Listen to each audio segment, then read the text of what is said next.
다시 읽는 로마서. 앞으로 우리가 로마서를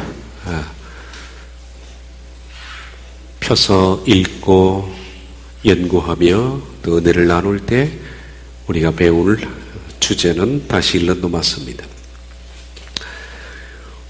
오늘은 설언이니까 그냥 본문은 강의하지 않겠습니다. 다음 시간부터 본문을 강의하도록 하겠습니다.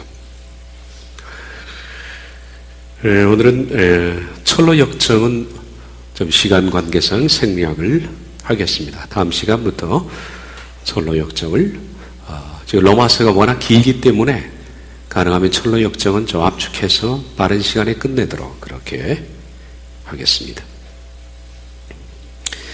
다시 읽는 로마서. 오늘은 안경을 벗던 날. 이건 제 신앙 고백입니다. 성경을 연구할 수 있다는 것은 저나 여러분이나 누릴 수 있는 가장 큰 복입니다. 그 사실을 알고 출발해야 됩니다. 성도가 누릴 수 있는 가장 큰 복은 하나님 말씀을 펴서 읽고 이해하고 그리고 그 속에서 하나님의 뜻을 발견하는 이것만큼 큰 축복은 없습니다. 성경은 하나님의 계시입니다. 계시라는 아포칼립시스라는 이 단어는 드러낸다는 뜻입니다. 이런 뜻을 가지고 있습니다. 어떤 베일에 쌓여 있는 것을 벗겨내는 것. 그 사람들은 베일에 쌓여 있으면 좀 모르죠. 그 베일을 벗겨내는 것. 덮어두었던 것을 그걸 보자기를 풀어서 그것을 보게 하는 것. 그리고 스스로 드러내는 것. 원래 아포칼립시스라는 이 단어는 스스로 드러낸다라는 뜻입니다. 스스로 드러낸다는 것은 누가 절대로 그것을 드러낼 수가 없습니다. 알 수도 없고 타락한 인간은 하나님의 본심을 알 수가 없습니다. 하나님을 알 수가 없죠. 그렇기 때문에 하나님이 스스로 그것을 드러내기 전까지는 사람은 알 수 없습니다. 그래서 하나님이 인간에게 스스로 드러내시는 하나님으로서는 최고의 인간을 향한 복입니다. 자기 폭로, 자기 드러냄, 이것이 바로 계시입니다. 성경의 모든 말씀을 가리켜서 계시라 그렇게 부릅니다. 하나님이 스스로 자기를 폭로하셨다라는 뜻입니다. 하나님 뭘 폭로하셨느냐 하면 이 속에서 하나님은 자신의 성품 그리고 하나님의 계획 속에는 하나님이 인간을 어떻게 어떤 방식으로 구원을 이루게 할 것인가 하는 것을 포함해서 역사의 모든 끝까지 바라보는 하나님의 계획 그리고 하나님의 하나님이 뭘 원하시며 무엇을 싫어하시는가 하는 이 모든 것들을 하나님은 인간에게 낱낱이 폭로하셨습니다. 그래서 디모데후서의 말씀처럼 모든 성경은 하나님의 감동으로 된 것입니다. 이거 읽는 사람들은 교훈과 책망과 바르게 함과 의로 교육하기에 아주 유익하다 그렇게 말합니다. 인간은 하나님의 계시를 스스로 벗겨낼 수 없습니다. 하나님이 자기 폭로가 있기 때문에 가능한 거지 인간은 하나님이 스스로 어떤 뜻을 가졌는가를 베일을 제낄 수가 없습니다.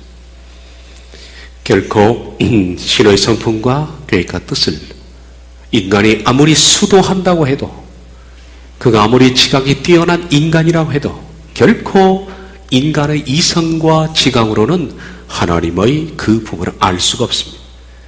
그러므로 하나님이 자기 폭로하신 계시만을 통해서 하나님이 어떤 분이시고 어떤 계획을 갖고 있고 뭘 원하시고 그리고 구원의 어떤 길이 있는가 하는 것을 알 수가 있습니다. 그러므로 성경만이 이 세상의 어떤 경전과 달리 유일한 하나님의 폭로입니다. 자기 폭로입니다. 성경만이 하나님이 스스로 옷을 벗으신 겁니다. 그러므로 하나님께서 인간에게 자기를 폭로하신 이 계시를 우리가 성령님의 도움으로 알아나가는 것, 읽는 것도 복이지만 더 큰 복은 이것을 이해하는 것, 그리고 알아나가는 것, 그리고 그 뜻에 맞게끔 나를 고쳐나가는 이것이야말로 가장 큰 특권입니다. 그리고 성경을 이해하고 읽고 그것을 원하는 길을 가는 것이야말로 가장 신령한 것입니다. 신령한 것은 뭘 듣고 보고 느끼고 만지고 체험하고 그런 것이 아니라 하나님의 계시인 성경을 이해하는 것이 가장 신령한 것입니다. 이 놀라운 특권을 저와 여러분이 말씀을 읽으면서 누리는 것입니다. 마태복음 11장 27절에 예수님이 이렇게 말씀하셨습니다. 내 아버지께서 모든 것을 내게 주셨으니 아버지 외에는 아들을 아는 자가 없고 아들과 또 아들의 소원대로 계시를 받은 자 외에는 아버지를 아는 자가 없느니라. 이게 얼마나 큰 특권이면 이렇게 말씀하셨습니까? 아들의 소원대로 계시를 받은 자, 아들이 그 계시의 눈을 이해할 수 있도록 뜨게 하신 자, 그 자만이 아버지를 알 수 있다라고 말합니다. 계시록 1장 1절에 3절 예수 그리스도의 계시라. 이런 하나님이 그에게 주사 반드시 속히 일어날 일들을 그 종들에게 보이시려고 그의 천사를 그 종 요한에게 보내어 알게 하신 것이라. 이 예언의 말씀을 읽는 자와 듣는 자와 그 가운데 기록한 것을 지키는 자가 복이 있나니 때가 가까움이라. 이 계시의 말씀을 첫째 읽는 자, 그리고 그것을 듣는 자, 그리고 마지막으로는 그것을 지키는 자, 이게 복이 있다.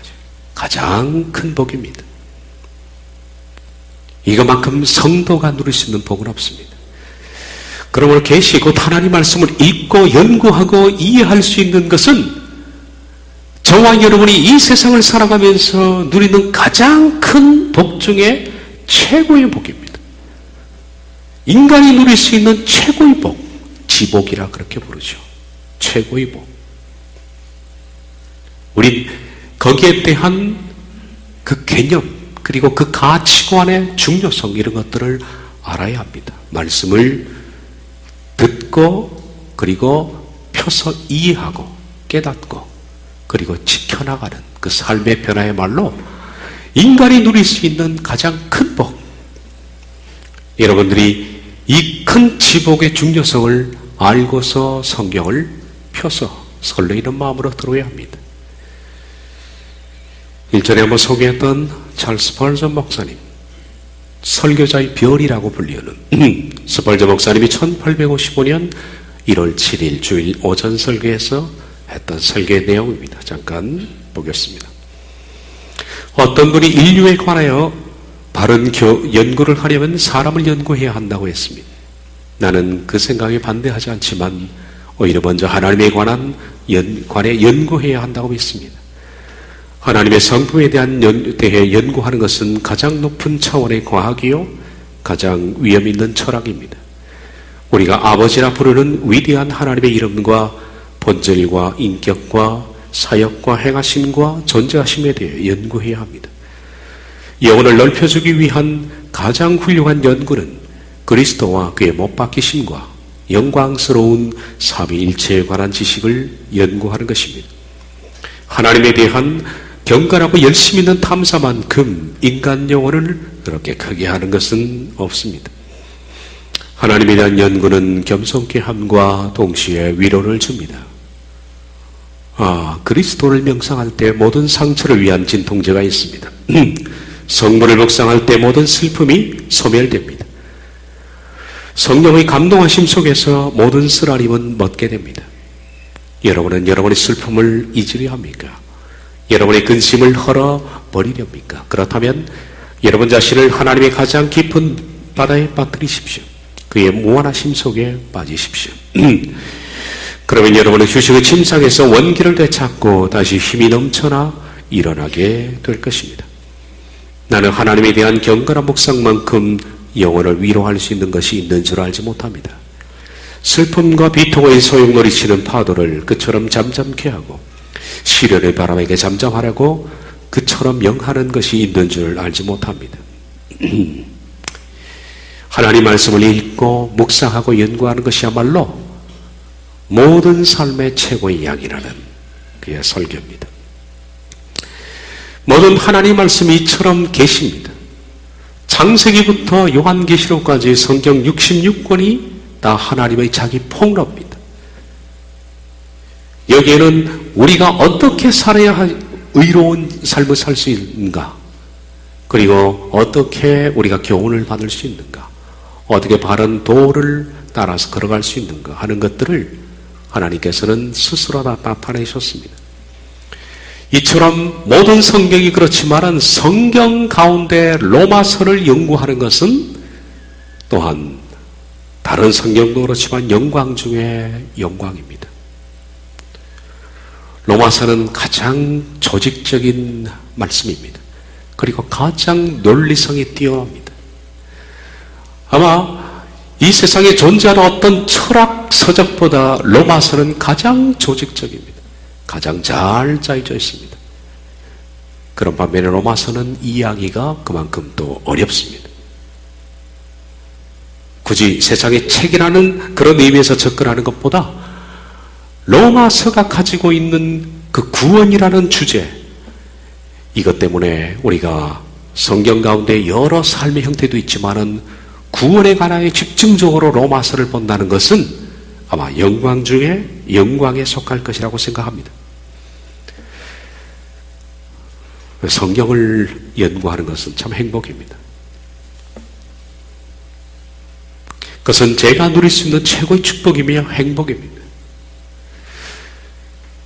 다윗이 시편에서 고백한 것처럼 주의 말씀의 맛이 내게 어찌 그리 단지요, 내 입에 꿀 곧 송이꿀보다 더합니다.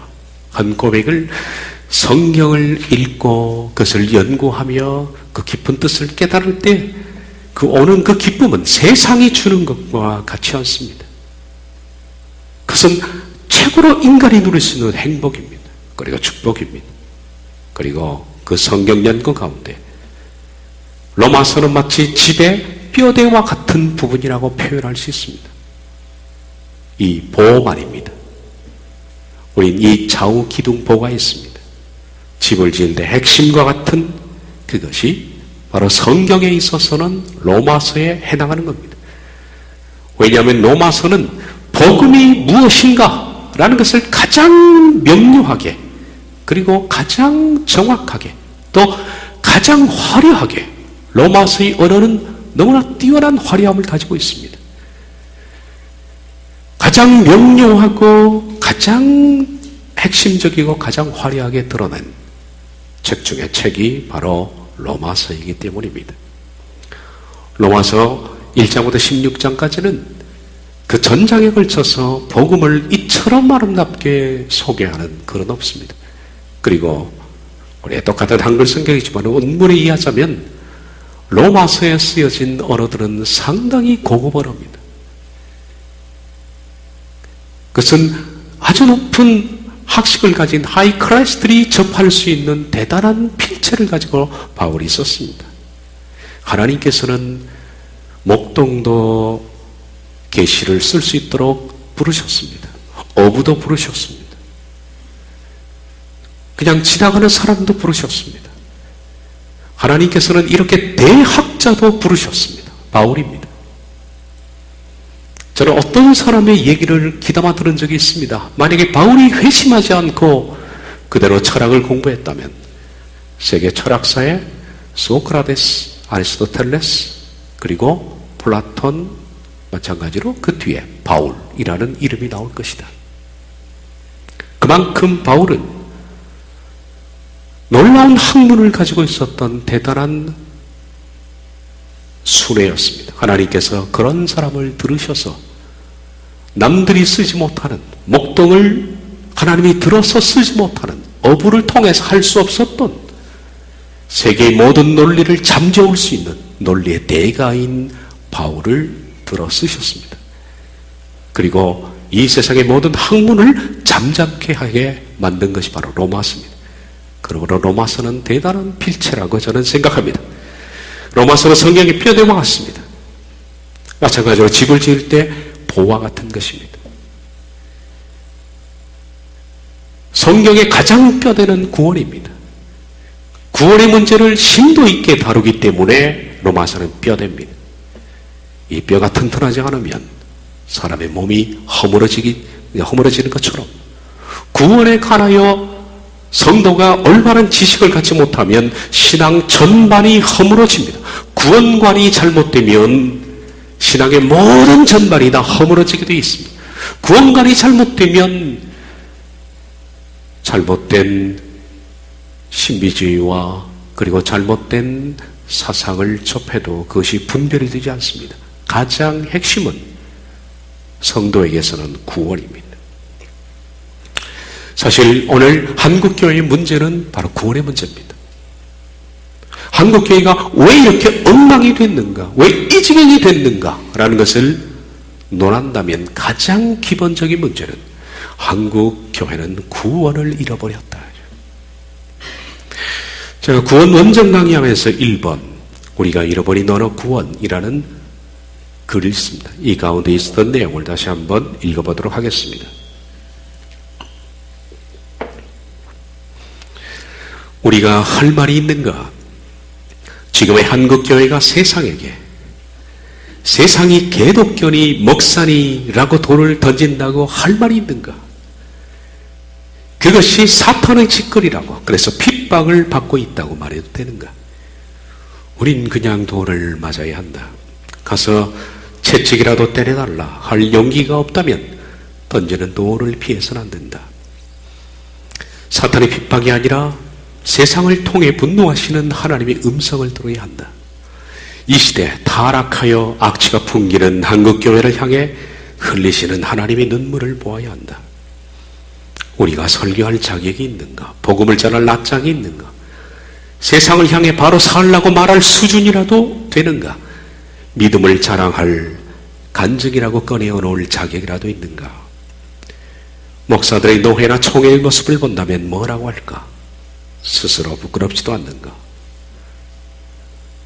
누워서 침뱉게 얘기지만은 목사들은 노회나 총회를 보면 아마 여러분들이 목사들이 하는 노회와 총회를 보면 교회를 다니고 싶은 마음이 완전히 사라지게 될 겁니다. 제가 예전에 속했던 노예는 얼마나 노예상에서 싸움박질을 하느냐 하면 보통 큰 교회를 빌려서 노예를 하죠. 근데 노예를 개최하는 교회마다 목사님들의 점심 식사라든지 간식을 위해서 준비하는 성도들이 시험에 드는 거예요. 너의 모습을 보면 너무 상심이 크니까 끼리 모여서 어떤 생각을 했느냐면 예식장을 빌려서 하자. 그래서 미아리 가까운 데서 예식장을 빌려서 노예를 했습니다. 노예를 예식장에서 했는데 2시간 만에 돈 받고 하는데 예식장 주인이 불을 내려버렸습니다. 돈 도로 꺼내주면서 가라고 그랬어요. 내 살다가 이런 사람들 처음 보겠다고. 당신들 목사라며. 목사들 이렇게 욕설을 하고 이렇게 가함을 지르고 이렇게 깽판을 치는데 나 돈 받을 필요 없다고 도로 가라고 불을 내려버렸습니다. 이것이 너의 현실입니다, 여러분.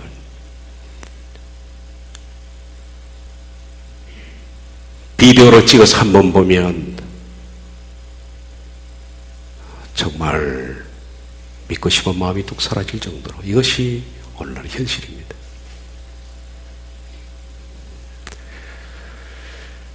너무나 격한 용어, 너무나 치사하고 더러운 용어들이 많아서 제가 한번 흥분하기 시작하면 절제가 안 될 것 같아서 접습니다만은 진짜 부끄러운 일입니다.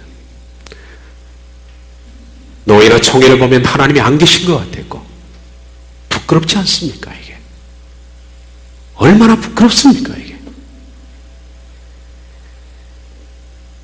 한국교회의 목사를 보면 희망이 없습니다. 주님께서는 너희는 세상의 소금이니 세상의 소금이 만일 그 맛을 잃으면 무엇으로 짜게 하리요? 후에는 아무 쓸데없어 다만 밖에 버려져 사람에게 밟힐 뿐이니라 라고 했습니다. 근데 이미 버려졌습니다. 사람에게 밟히고 있습니다.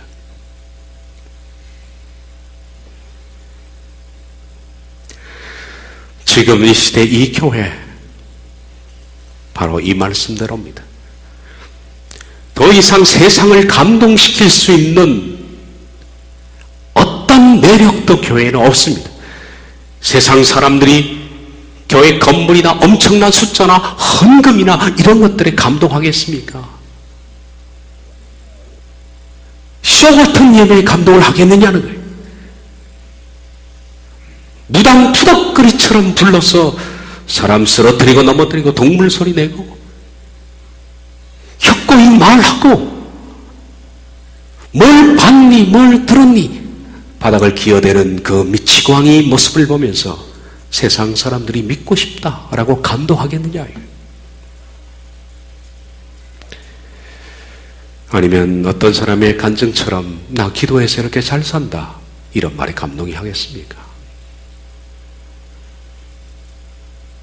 제가 만약에 불신자였다면, 지금 현재 불신자였다면 예수쟁이들 보고 교회 안 나갈 것 같아요. 절대 나가지 않을 것 같아요. 이 짓거리 하는 모습 보고요. 제가 만약에 불신자라면 노예 총회 한번 보면 절대로 안 믿을 것 같아요.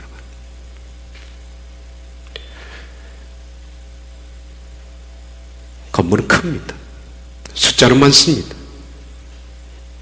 예배 형식은 있고요. 돈도 많습니다. 근데 성도들 속에 아무것도 없어요. 텅 비었습니다. 예수님의 생명이 없는 겁니다. 아니 정확하게 말하자면 우리는 감동시키는 방법조차로 모르지 않는가. 세상을 감동시키지 못하는 복음은 죽은 복음이다. 왜 이렇게 망가졌을까? 문제는 자신들이 망가진 것조차도 모르는 겁니다. 오호라 이사야의 통탄은 그 시대뿐 아니라 바로 이 시대 이 교회를 향함이었구나. 하늘아 들으라 땅아 귀를 기울이라 주께서 말씀하신다. 내가 자식이라고 기르고 키웠는데 그들이 나를 거역하였다. 서로 제 임자를 알고 나기도 주인이 저를 어떻게 먹여 키우는지 알건만은 이스라엘은 알지 못하고 내 백성은 깨닫지 못하는구나. 슬프다 죄지은 민족, 허물이 많은 백성, 흉악한 종자, 타락한 자식들, 너희가 주를 버렸구나. 이스라엘의 거룩한 분을 없인 여겨서 등을 돌리고 말았구나. 어찌하여 너희는 더 맞을 일만 하느냐?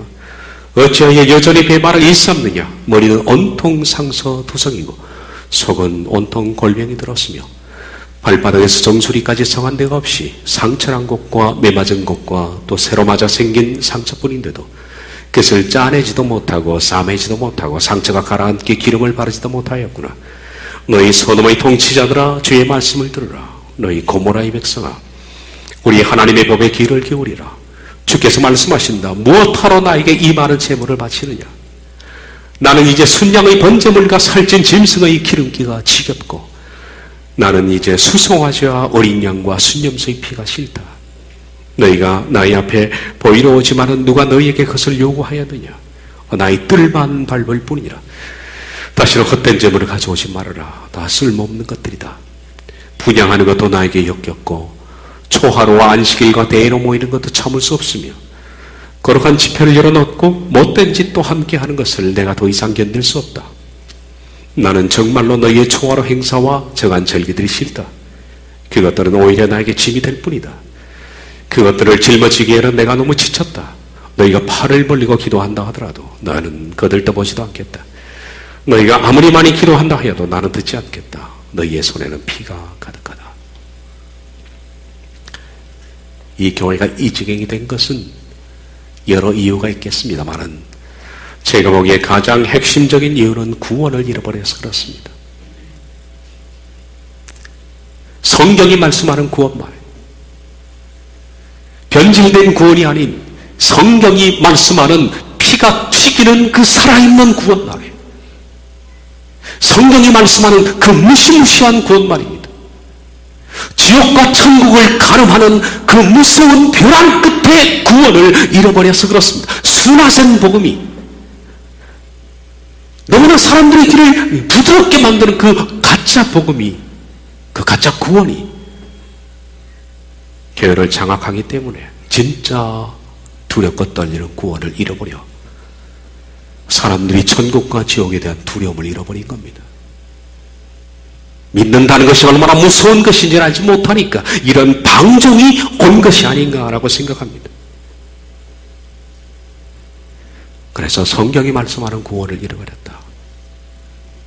성경이 말씀하는 구원을 잃어버린 교회를 모든 성도들은 방종하게 만들었어. 구원은 피가 들어있습니다. 그러나 오늘날의 구원은 사치스러운 옷을 입고 있습니다.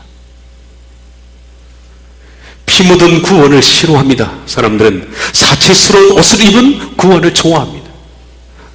달콤한 사탕을 그들은 빨기를 원하는 것이요.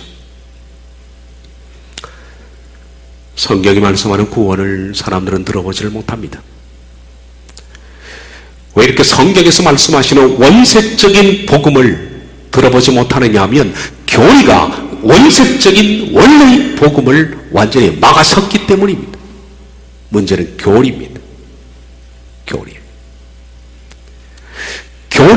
교리라는 그것이 성경에 말하는 원색적인 구원을 막아서버렸고 교리가 각색을 해서 가짜 구원을 만들었습니다. 그리고 여러분들은 강단에서 그 가짜 구원을 오랫동안 들어왔기 때문에 그것이 사실인 줄 압니다. 그리고 대부분의 성도들은 펴서 그 가짜 구원이 성경이 말씀하는 구원과 같은 것인가 조사도 해보지 않습니다. 목사들도 조사를 별로 하지 않습니다. 그냥 배운 그대로. 이것이 오늘날의 문제입니다. 교리가 순화시켜버렸습니다. 강단이 순화시켜버렸습니다. 여러 가지 것들로 복음을 희석시켜버렸습니다. 강단에서 외치는 말이 그저 돈만 잘 내고 11조 잘 내고 교회만 잘 놓으면 구원을 받은 것처럼 희석시켜버렸습니다. 하나님의 영광이라는 개인 예정론이 흔드는 요람에 누워서 영원히 구원받았다. 한 번 고백하면 영원히 구원받았다는 사람들이 아주 게으른 눈을 뜨고 졸음에 찬 신앙생활을 하는 것이 오늘날의 신앙의 단면입니다. 그렇게 믿다가 최후의 불구덩이가 그들을 기다리게 될 겁니다. 로마서는 원색복음입니다. 왜냐하면 제가 왜 원색복음을 말할 수 있느냐 하면 교리의 옷을 벗었기 때문입니다. 제가 오늘 로마서의 대제목을 다시 읽는 로마서라고 잡은 것은 제가 과거에 잘못 읽었다는 말입니다. 잘못 읽은 로마서 때문에 다시 읽은 로마서를 소개하려고 하는 겁니다. 저는 과거에 교리라는 안경을 쓰고서 로마서를 읽었습니다. 이 안경 때문에 잘못 읽었습니다. 과거에는 교리의 안경을 쓰고 로마서를 강의했고 로마서를 설교했고 오랫동안에 신학교에서 로마서를 가르쳤고 로마서를 원어로도 가르친 적이 있습니다. 이번 차지를 비롯해서 제가 신학교에서 강의했던 혹시 이 사이트를 통해서 듣는 사람이 있다면 신학교에서 가르쳤던 모든 제자들에게 정말 무릎 꿇고 사죄하고 싶고요. 로마서를 설교했거나 강의를 그 설교를 듣고 성경 공부를 배우고 또 강의를 들어왔던 모든 성도들에게 저는 사죄하고 싶은 마음입니다. 왜냐하면 그 많은 강의와 설교가 제가 가지고 있는 교리 틀에서 찍어낸 것들이기 때문입니다. 교리가 성경을 찍으니 이것은 성경이 아니라 교리의 아들이죠. 저는 성경을 설교한 것이 아니라 성경을 강의한 것이 아니라 교리를 강의했던 겁니다. 과거에. 교리라는 것은 신학교에 들어가면 사람의 머리에 박아줍니다. 신학생들의 머리에 박힌 그 교리가 성경을 놓을 때 그 틀을, 붕어빵 틀을 가지고 뭘 집어넣어도 전부 붕어빵이 나오는 것처럼 국화빵 틀을 가지고 있으면 뭘 집어넣어도 국화빵이 나오지 거기에서 붕어빵이 안 나오잖아요.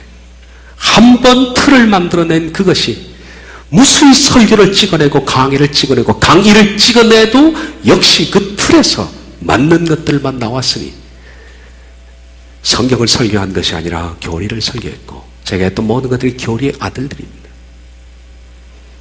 그렇다면 제가 했던 모든 것들은 성경으로 드러낸 것이 아니라 성경을 내가 가진 교리를 증거하는 증명의 도구로 쓴 것뿐입니다. 세상에 이런 일이 어디인데. 성경을 교리를 증명하는 도구로 썼다니.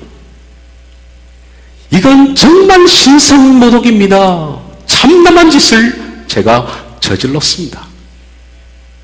하나님 앞에 제가 안경을 벗고 제일 먼저 회개했던 것이 바로 이 대목이었습니다. 아무리 모르고 했다고 해서 치더라도 너무 큰 죄를 질렸습니다. 하나님의 이름을 모독하는, 이 성경을 모독하는 참남한 짓을 저지르고 있었던 그 당시, 그 시절 저한테 물어보면 저는 이렇게 대답했습니다. 저는 가장 성경적으로 설교했습니다. 저는 그때 그렇게 말했을 겁니다. 그런 줄 알았습니다. 가장 성경적으로 설교했고, 가장 성경을 파헤쳤고, 가장 성경에 있는 깊은 말씀을 꺼내서 얘기했다고 저는 자부했습니다. 제가 옛 시절로 돌아가서 여러 사람들이 묻는다면 저는 추후에도 다름없이 그렇게 말했을 겁니다. 저와 똑같은 생각을 가진 사람들이 지금 동료들입니다. 그래서 안타까운 겁니다. 자신들도 저처럼 자신들이 얼마나 참남한 짓을 저지르고 있는지 잘 모릅니다. 성경을 성경으로 드러낸다는 것으로 자부했고, 그리고 그것을 해석한 성경을 가장 확신했습니다. 교리를 통해서 성경을 보는, 저는 이렇게 생각했습니다. 교리만큼 성경을 잘 요약한 것이 없다. 교리만큼 성경을 기가 막히게 압축한 것이 있을까? 대부분의 사람들이 지금 그렇게 말합니다. 그 당시에는 저는 그 확신은 추후에도 의식이 없었습니다. 교리는 성경을 압축한 것이다. 그리고 성경과 1%도 다르지 않다. 그것이 그때의 확신이었습니다. 제가 어떻게 이 교리와 성경이 분리되는 경험을 했는지는 제가 언제 한번 간증을 통해서 말씀드렸습니다. 그 사건이었습니다. 어느 날 정말 지금 생각해보니까 그 짤막한 시간에 하나님의 은혜가 임했던 것 같습니다. 하나님의 은혜로 교리 이퀄 성경이었습니다. 그런데 교리와 성경이 다르다는 것이 발견이 됐습니다. 분리가 되는 역사가 있었죠. 이것은 어마어마한 충격이었습니다. 글쎄요, 여러분들에게는 충격이 아니었겠지만 제게는 진짜 너무 충격이었습니다. 이것이야말로 천지가 기백하는 일이었습니다. 아니 어떻게 다를 수가 있느냐, 교리와 성경이. 성경과 교리가 분리되고 분리된 교리를 다시 성경으로 비춰보니까 이거 완전히 잘못된 껍데기예요. 허상이라 그렇게 부릅니다. 그렇다면 내가 성경을 압축한 것이 교리라고 생각했는데 교리는 성경이 아니었구나 라는 것을 발견하는 순간 저는 지축이 흔들린 줄 알았습니다. 그리고 굉장히 허탈했습니다.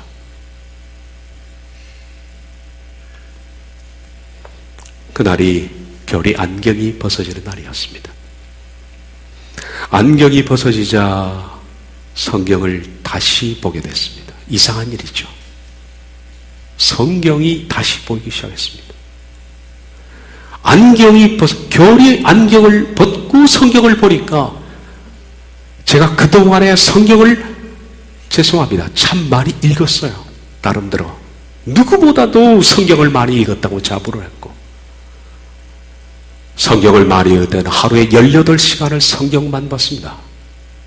그 많은 시간 동안에 성경을 읽고 또 읽고 또 묵상하고 그 수없이 많이 봤던 성경이 교리 안경을 벗고 보니까 완전히 내가 읽어왔던 성경이 맞느냐, 이게 도대체 내가 읽었던 성경이냐 할 정도로 성경이 완전히 딴판이었습니다. 우리 가운데도 그런 체험을 해본 적이 있을 거예요. 어떤 분들은 늘 설교를 해왔고 읽었고 가르쳐왔던 성경인데 어떻게 이렇게 다를 수가 있느냐. 저는 그것이 놀랐습니다. 마치 제가 처음 대하는 성경처럼 성경이 새롭게 다가왔습니다. 새롭게 다가온 성경은 제게 두 가지를 줬습니다. 하나는 새롭게 발견된 구원이에요. 구원이 이것이었구나. 그동안의 교리가 말하는 구원이 아닌 성경이 말하는 구원은 이것이었구나. 그 발견의 기쁨, 그리고 동시에 두려움이에요. 내가 구원을 잃어버릴 수 있겠구나. 예전에는 그런 두려움이 없었습니다. 구원의 상실에 대한 두려움이 함께 밀려들게 해서 기쁨과 두려움이 함께. 성경을 읽을 때 교리 틀 밖에서 사실은 무시되었던 것, 저는 좀 전에 말했던 거죠. 붕어빵 찍는 거와 똑같습니다. 붕어빵을 딱 찍으면 딱 익혀서 들으면 어떻습니까? 붕어빵 옆에 뭐 붙어있는 거 있잖아요. 그거 다 떼버리잖아요. 마찬가지 교리가 그랬습니다. 교리는 성경을 딱 볼 때 내가 원하는 것만 찍어서 읽는 거예요. 나머지 짠챙이는 버립니다. 중요하지도 않는 것 같고요. 그걸 신경 쓸 필요가 없어요. 왜? 교리를 통해서 보는 성경이 너무 크기 때문에. 그래서 붕어빵 외에 붙어있는 것들을 다 버렸던 것, 이 무시했던 귀절들이 너무 중요하게 다가오는 거예요. 그건 새로운 것이었습니다. 성경의 모든 단어, 문장, 의미가 완전히 뒤바뀌어서 제게 새롭게 다가오는 경험을 했습니다. 따라서 교리 틀 밖에서 이건 의미 없어. 해도 되고 안 해도 되고 의미 없던 말씀이 전부 의미가 있고 그것들이 이해되기 시작했고 그동안엔 교리로서 이해가 되지 않는 부분들은 그것은 그냥 패스했던 모든 것들이 이제는 전체가 이해되기 시작했습니다. 억지로 풀려고 했다가 안 되는 것을 접어뒀는데 억지스러웠던 것들이 풀어지고 이해가 안 돼서 구석에 처박혀놨던 것들이 저절로 풀어지기 시작했습니다. 그것은 풀려고 해서 풀었던 것이 아니라 저절로 성경이 풀어지기 시작했습니다. 이때가 바로 제가 안경을 벗고 비로소 원색복음을 만나는 순간이었습니다. 성경의 눈이 열어지던 날이었습니다. 그날은 말씀드린 것처럼 기쁨과 동시에 두려움이 함께 찾아왔고 또 하나 고통이 찾아왔는데 그 고통은 제가 잘못 가르쳐왔던 시간들에 대한 고통입니다. 잘못 설교해왔던 것들에 대한 고통, 그리고 그 고통의 가장 중심부에는 로마서가 있었습니다. 로마서를 통해서 제가 잘못 가르친 수많은 제자들, 성도들, 그래서 과거에 강의했던 로마서를 통회하는 마음으로, 회개하는 마음으로 다시 로마서를 봅니다. 그것이 다시 읽는 로마서입니다. 회개의 로마서나 같은 거죠. 다시 읽는 로마서. 아직도 교리의 틀 속에 박혀있는 사람들은 제게 그럴 겁니다. 잘못 읽는 로마서. 제게 그럴 거예요. 바로 읽다가 너 왜 그렇게 잘못 읽니? 굳이 논쟁하고 싶은 생각이 없습니다. 계시라는 것은 하나님께서 눈을 열어야만 볼 수가 있습니다. 시편 119편 여호와여 주의 규례의 도를 내게 가르치소서. 내 눈을 열어 주의 법의 기이함을 보게 하소서. 내가 주의 법을 얼마나 사랑하는지요. 주의 말씀의 맛이 내게 어찌 그리 단지요. 내 입에 꿀보다 료하니이다. 나는 주의 정의오니 깨닫게 하사 주의 증거를 알게 하소서. 성경 말씀은 아무리 우리가 읽고 또 읽어도 하나님께서 그 눈을 은혜 가운데 열어주지 않으면 절대 깨달을 수 없습니다. 성경은 책이 아닙니다. 성경은 학식이 아니며 지식이 아니며 논리가 아닙니다. 물론 성경은 지식이 있고 학식이 있고 논리가 있고 성경은 놀라운 문장들이 들어있는 것은 사실이지만은 그러나 그것만으로 읽을 수 있는 것이 아닙니다. 하나님이 눈을 여셔야만 읽을 수 있다는 겁니다. 캐톨릭이 지배하던 중세 때 종교개혁이 터졌습니다.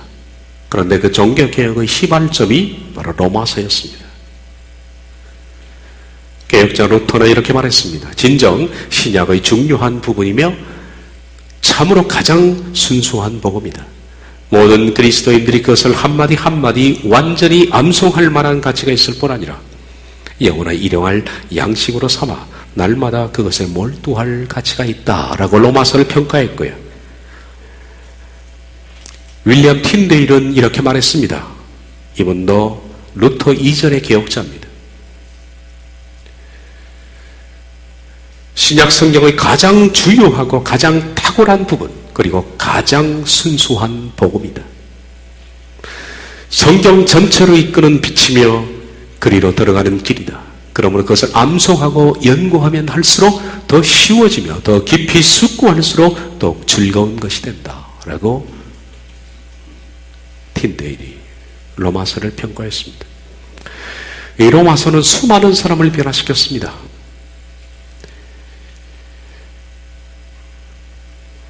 원래 이것은 제목이 로마인들에게 보내는 편지, 그냥 로마인들에게 라고 되어 있습니다. 로마인들에게. 그러나 로마 성도들에게 보내는 편지라기보다 이것은 놀랍고 탁월한 논문에 가까운 하나님의 구원을 논문 형식으로 쓴 아주 딱딱한 책입니다. 그런데 이 딱딱한 책을 읽다가 사람들이 감화를 받은 겁니다. 물론 사람에 대한 평가는 유보합니다.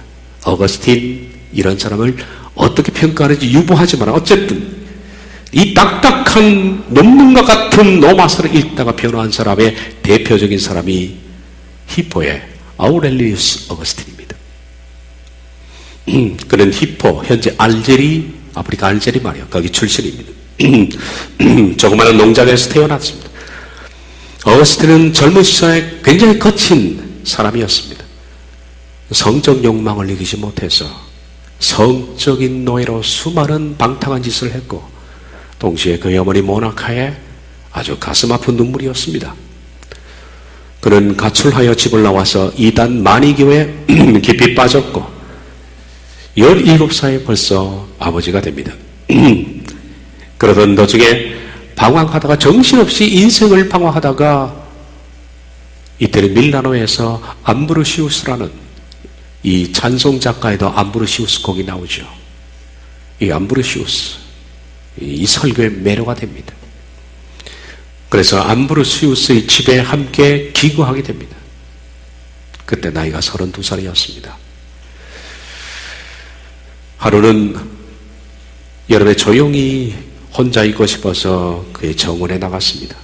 그의 참여록에 보면 이런 글들이 기록되어 있습니다. 나는 마음이 산란해서 정원으로 나가게 되었다. 거기에는 내가 겪고 있었던 나 자신과의 격심한 투쟁을 방해할 사람이 아무도 없었기 때문이다. 나는 어느 무화과나무 아래 앉아 하염없이 눈물을 흘리고 있었다.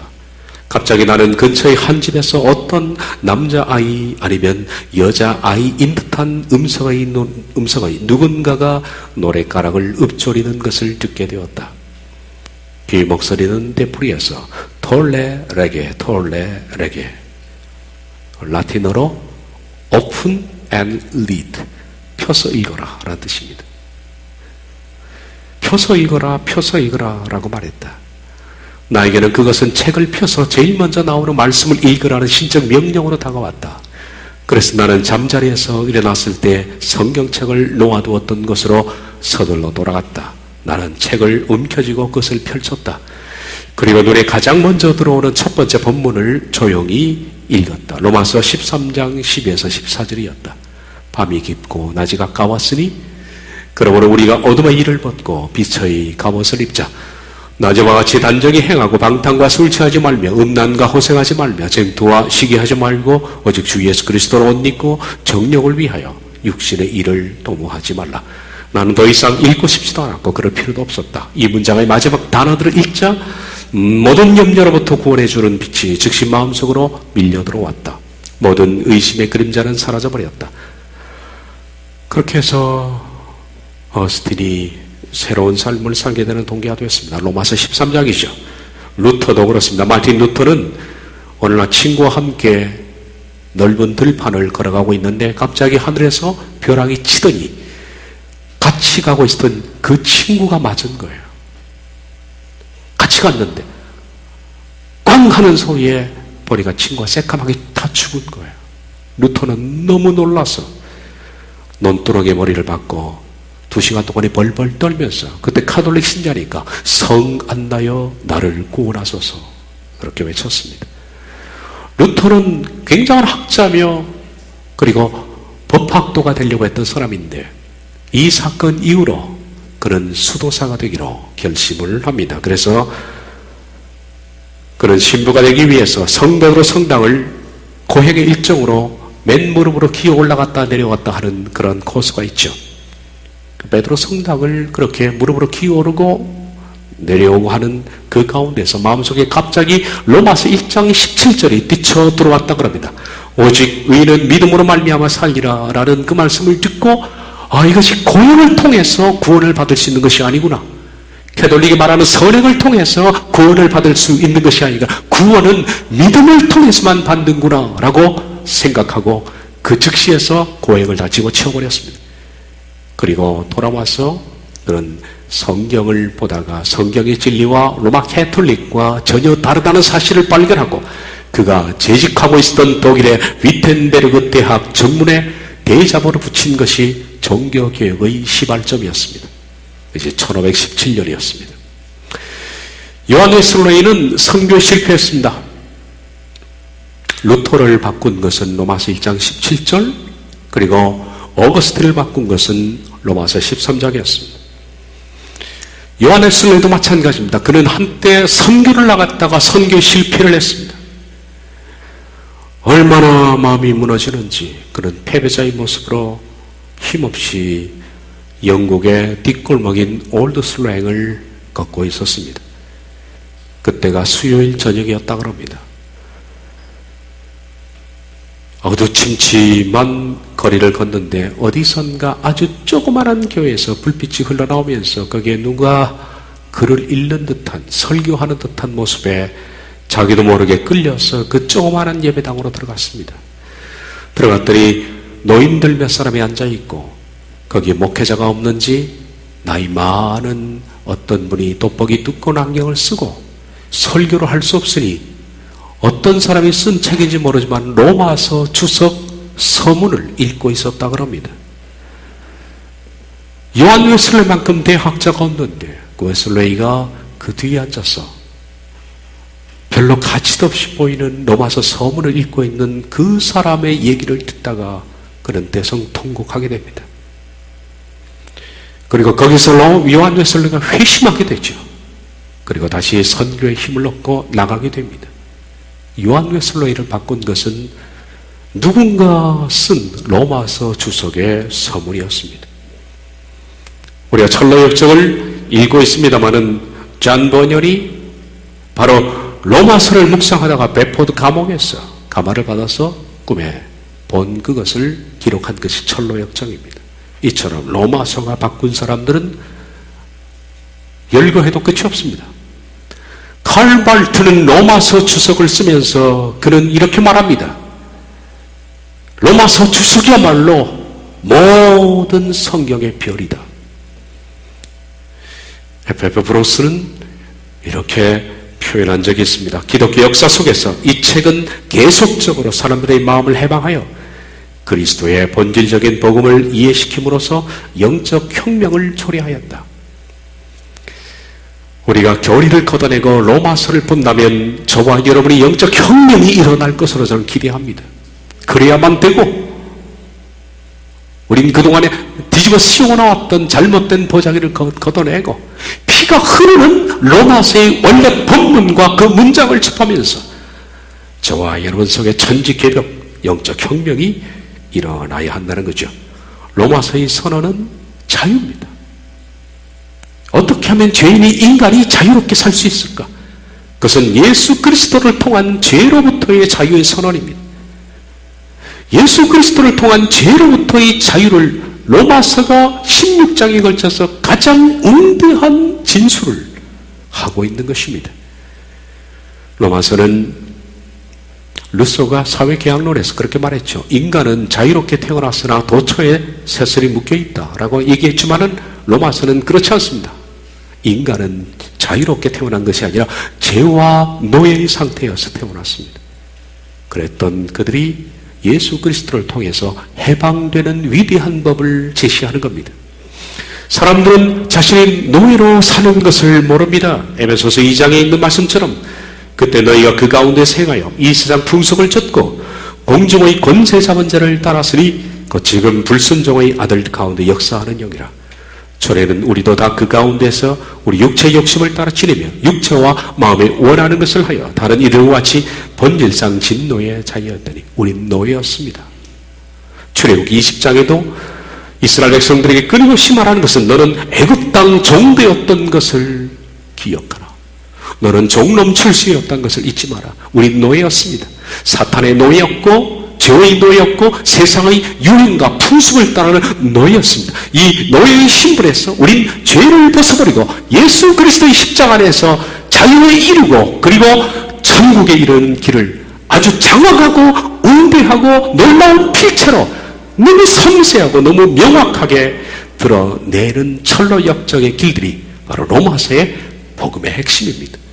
로마서는 구원을 이처럼 아름답게 표현하고 있습니다. 아담적 본성이 우리 속에서 얼마나 많은 파괴를 일으켰고 고통을 줬는지, 그래서 우리가 얼마나 비참한 상태까지 떨어졌는지 로마서는 밝혀줄 겁니다. 그리고 로마서는 예수 그리스도 안에서 어떻게 하면 이 죄의 상태에서 자유에 이룰 수 있는지를 제시하는 방법이 있습니다. 경건치 않은 자들에게 임하는 하나님의 거룩한 진노, 여기서부터의 자유.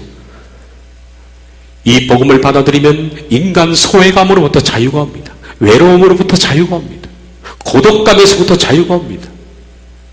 하나님의 율법이 정죄로부터 자유가 오고 어두운 자아로부터 자유가 오고 죽음의 두려움에서부터 자유가 오며 윤리적 충돌에서부터의 자유가 오고 섬김의 자유가 오는 것입니다. 이제 우리는 이 위대한 로마서의 산맥을 다음 시간부터 1장 1절 서서 오르려고 합니다. 기어오르는 심정으로 하나님께서 내게 부스럭이라도 주시는 그 은혜의 떡을 맛보기 위해서 저와 여러분이 이제 1장 1절 바로 등산로 입구에 서서 1년이 될지 2년이 될지 로마서의 웅대한 산맥으로 우리가 들어가서 거기서 흐르는 시냇물과 생명을 살리는 각종 하나님의 실과를 먹으면서 로마서 16장에 이르기까지 저와 여러분이 구원의 에너지가 충천하여 마침내 진정한 자유인 천국에 이르는 그런 하나님의 신민으로 새롭게 서기를 바랍니다. 기도하겠습니다. 주님, 로마서 입구에 섰습니다. 눈을 열어 주시옵소서. 눈을 뜨게 해 주시옵소서. 내 눈을 열어 주의 법에 귀한 것을 보게 하시옵소서. 아들이 소원하는 자에게 하나님께서 계시를 이해할 수 있는 눈을 열어 주신다 하셨사오니 우리에게 눈을 열게 하셔서 하나님의 말씀을 바로 알게 하시고 로마서에 흐르는 피 묻은 원색 복음을 바로 깨달을 수 있도록 저희들이 이 로마서를 연구하는 동안에 읽고 펴서 이해하는 동안에 성령님의 놀라운 만져주심의 역사가 있기를 원합니다. 모든 시간을 기대하며 주께 의탁하오며 예수님의 이름으로 기도하옵나이다. 아멘.